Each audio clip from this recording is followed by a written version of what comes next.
तो हुआ वही जो कुरान पाक फुरकान मजीद ने फैसला सुनाया था। सूरत अल-अंबिया आयत 23।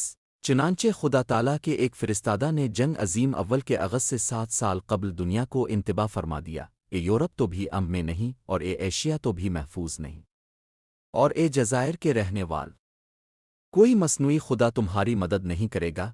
हकीकतुल वही रूहानी ख़ज़ाइन जल्द 22 सफ़हा 269। हैरत है कि हज़रत मसीह मऊद अलैहिस्सलाम ने खुदा ताला से ख़बर पाकर दुनिया को 7 साल कबल इंतबा फरमा दिया था कि कोई महफूज नहीं रहेगा।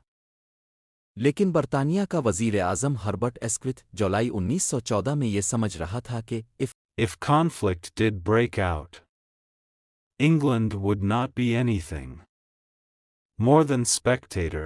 Hall Gardner. The Failure to Prevent. World War I, page 1. लेकिन दुनियावी लीडर इस सच्चाई और हकीकत का इदराक नहीं कर सकते जो किसी फ़ानी फ़ी अल्लाह के आईना इदराक में होती है, क्योंकि उनका तकब्बुर और इल्म का गुरूर उनके लिए एक हिजाब बन जाता है। वो देखने के काबिल नहीं रहते, जिसके नतीजे में कुरान पाक के इरशाद के मुताबिक सूरत यासीन आयत 36। We have put around their necks chains of habits and custom, which reach up to their chins, thus forcing up their heads. The Quran English translation. Muhammad Zafrullah Khan, page 43. लेकिन दुनिया अपने मसनूई माबूदों के चुंगल से बाहर ना निकल सकी, क्योंकि सूरत अल-बकरा आयत 94। इसका नतीजा ये निकला कि कुरान करीम के इरशाद के मुताबिक दुनिया में फसाद बर्पा हो गया, जिंगे अजीम अव्वल का आग़ज़ हो गया, और इस फसाद के नतीजे में 40 मिलियन लोग लुकमा अजल बन गए, जिसकी मिसाल गुज़िश्ता तारीख़ में नहीं मिलती थी। चुनांचे इसके नतीजा में मग़रिब के अरबाब बस्त व कुशाद आमन के फ़रोग़ के लिए लीग ऑफ नेशंस के क़याम के बारे में गौर व फ़िक्र करने लगे। 1924 में हज़रत खलीफातुल मसीह अल-सानी रज़ी अल्लाह अन्हु ने secretary league of Nations religion and ethics committee को उनकी दरख्वास्त पर मुंदरजा ज़ैल आयत करानी का हवाला देते हुए ये नसीहत फरमाई। सूरत अल-हुजरात आयत 10। हज़रत खलीफातुल मसीह अल-सानी रज़ी अल्लाह अन्हु ने इस आयत करानी की तफ़सीर बयान करते हुए फरमाया, 2 सूरतों से अमन कायम हो सकता है। अव्वल, दिलों में तब्दीली हो। अगर दिलों में तब्दीली पैदा हो जाए तो फिर लीग की ज़रूरत नहीं। दोयम, ताकत से, और इस ताकत से ये मतलब नहीं कि लीग एक फ़ौज रखे।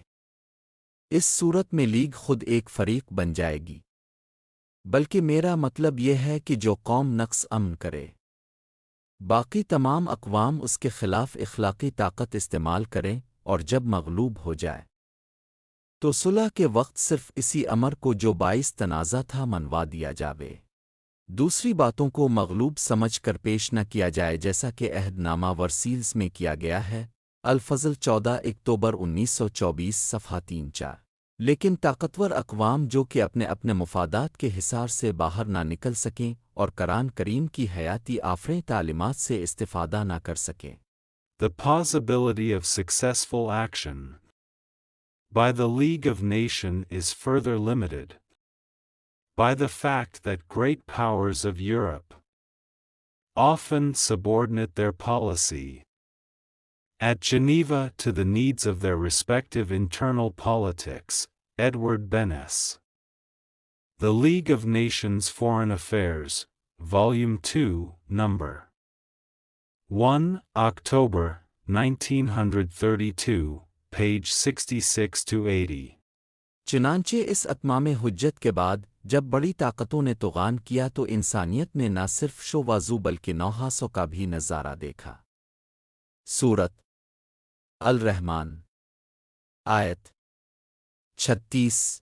मज़ीद इस्लामिक वाक़यात सुनने और देखने के लिए चैनल को सब्सक्राइब ज़रूर करें और साथ ही बेल आइकन पर क्लिक करें ताकि अगली वीडियो का नोटिफिकेशन बरवक्त मिल सकें। अपनी मनपसंद का टॉपिक सुनने के लिए कमेंट सेक्शन में कमेंट ज़रूर करें और अपनी राय से आगाह करें। YouTube channel message of Islam को विज़िट करें, लाइक करें, शेयर करें। मैसेज ऑफ इस्लाम को देखने के लिए शुक्रिया।